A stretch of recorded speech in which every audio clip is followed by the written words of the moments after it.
সালের ৫ আগস্ট বাংলাদেশের রাজনীতিতে পট পরিবর্তনের পর টাইগারদের জার্সিতে খেলা হয়নি সাকিব আল হাসানের।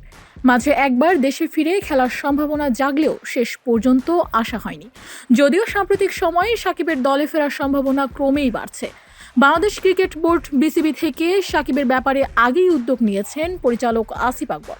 সম্প্রতি নতুন সরকারের পক্ষ থেকেও মিলছে একই রকম ইঙ্গিত।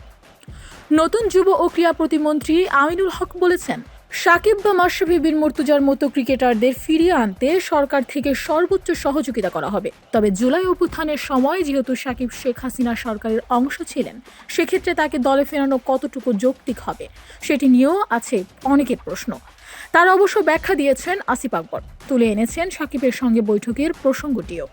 সম্প্রতি একটি বেসরকারি টেলিভিশনে আসিফ আকবর বলেন, সাকিবের অনুশোচনার ব্যাপারটা তিনি ফেসবুকে ক্লিয়ার করেছেন ইতোমধ্যে, যেটা আমি দেখিনি। সাকিবের সঙ্গে আমার নিয়মিত কথা হয়, তার 17-18 বছর বয়স থেকেই। সম্প্রতি আমি আমেরিকায় গিয়েছিলাম, সাকিব বলল সে খেলতে চায়। সে মিডিয়ায় বলেছে সিরিজ খেলে তার কেরিয়ার শেষ করতে চায়। এটি তার ডিমান্ড, আকুতি কিংবা অনুভূতি। সাকিব যেহেতু বাংলাদেশের হয়ে এত সার্ভিস দিয়েছে, তাই আমাদেরও উচিত তাকে একটা উষ্ণ অবসর দেওয়া। সেই পরিপ্রেক্ষিতে আমরা বোর্ড মিটিংয়ে সবার সাথে কথা বলেছি। সর্বসম্মতিক্রমে আমরা খেলোয়াড় সাকিবকে বাংলাদেশ দলে চেয়েছি।